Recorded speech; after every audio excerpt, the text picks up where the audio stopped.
Gusto mo pa malaman kung saan matatagpuan ang mga naglalakihang mukha sa buong mundo? Meron, at sila ay matatagpuan sa isang isla na tinatawag na Easter Island. Sabi nila, ang isla ay mahiwaga dahil may burol doon na may malakas na gravitational force. Kapag iniwan mo ang kotse mo sa daan, ay kusa itong aakyat patungong burol. Excited ka na bang malaman ang tungkol dito? Halika at simulan na natin ang kwento.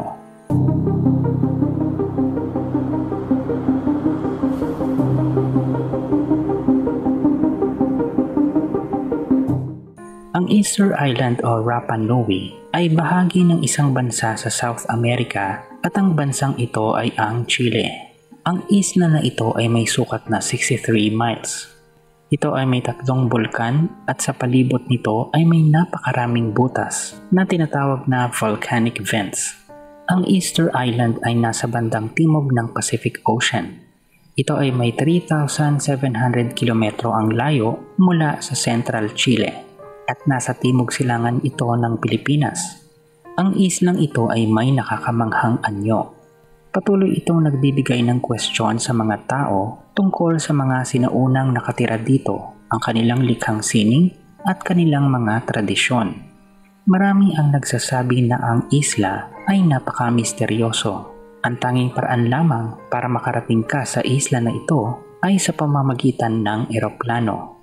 Mas lalong dinayo ang islang ito noong kalagitnaan ng 1970s dahil sa panahong ito ay naging bukas na ang transportasyong panghimpapawid sa mainland Chile. Ang paglalakbay mula sa Santiago, Chile patungong Easter Island ay 5 oras. Ang pinaka nakakagulat sa islang Rapa Nui ay ang mga dambuhalang batong estatwa. Lagpas 800 ang bilang nila. Tinatawag silang mowai. Ang mga ito ay nililok na bato at may mukha ng tao, subalit kakaiba ang kanilang anyo kumpara sa normal na tao. Pinaniniwala ang ginawa ito ng mga sinaunang katutubo ng isla at ang panahon ay sa pagitan ng 13th at 16th century. Sa napakahabang panahon, ang akala ng mga tao ay puro mga mukha lang ang mga estatwa. Pero nung nagpatuloy na maghukay sila simula noong May 2012, nadiskubre nilang may katawan pala ang ilan sa mga estatwa. Sa ngayon, ang pinakamalaking estatwa na kanilang natagpuan ay may taas na 33 feet at ang bigat ay 90 tonelada.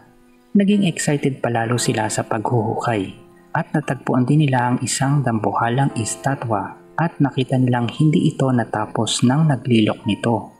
Ayon sa kanila, kung sakaling natapos ang dambuhalang estatwa ay may taas ito na 70 feet at ang bigat ay aabot sa 297 tonelada. Nakakagulat talaga ang higanteng estatwa. Natuklasan din nila na ang ilan sa mga estatwa ay may mata na yari sa corals. Simula nang matagpuan nila ang mga estatwa sa isla, naging palaisipan kung paano napadpad sa kanilang pwesto ang naturang mga estatwa. At dahil nga may 3 bulkan sa isla, hindi nakakapagtaka na ang karamihan sa mga estatwa ay gawa sa abo. Karamihan sa kanila ay galing sa natuyo at nadaganang abo mula sa bulkan. Nagpatuloy sila sa pag-explore. Gumawa sila ng eksperimento at gumawa ng replika ng estatwa. Subalit nabigo silang dalhin ito sa gusto nilang paglagyan dahil sa sobrang bigat ng replika. Kahit primitibo ang mga kagamitan sa isla ng mga katutubo, naniniwala ang mga dalubhasa na meron silang ginamit para maiusod ang mga dambuhalang estatwa. Lumipas ang panahon at nagkaroon ng maraming teorya ang mga dalubhasa at natuklasan nilang pwede palang maiusod ang dambuhalang estatwa sa pamamagitan ng lubid.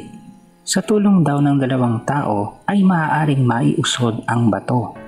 Ang ideyang ito ay nagsimula sa konsepto ng isang manlalakbay na taga Norway na ang pangalan ay Thor Heyerdahl at ng kanyang kasama na si Pavel Pavel. Naiusod nga nila ng kaunti ang dambuhalang estatwa pero naubos ang kanilang lakas dahil sa sobrang bigat.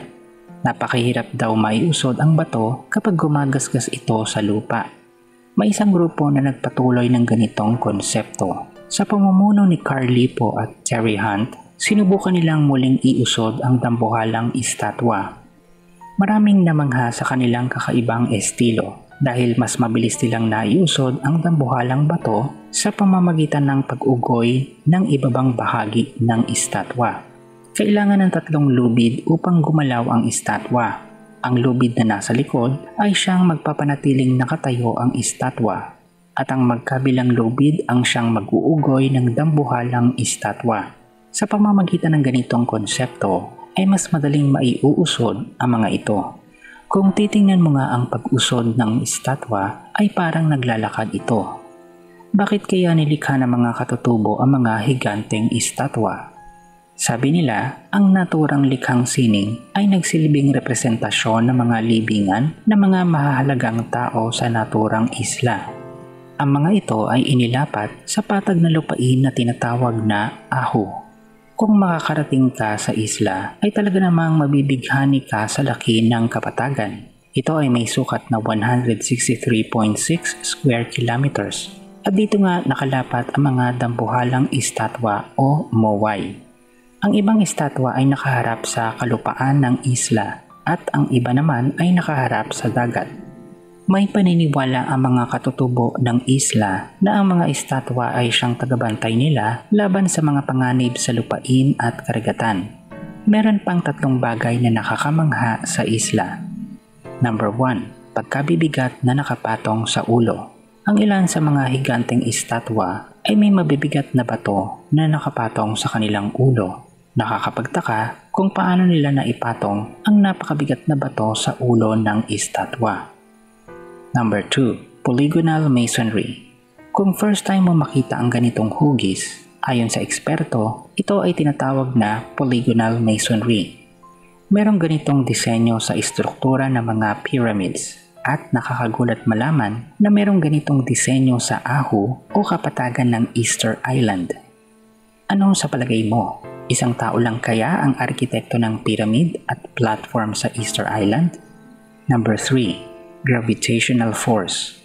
Sabi nila, may kakaibang lakas ng gravity sa Easter Island. Maraming tao na nakarating na sa isla na nagsasabi na may burol doon na may malakas na gravitational force. Sabi nila, kapag iniwan mo ang iyong sasakyan sa daan, ay kusa itong uusod patungong burol. Nakarating ka na ba sa Easter Island? Share mo naman ang iyong experience sa comment section sa ibaba.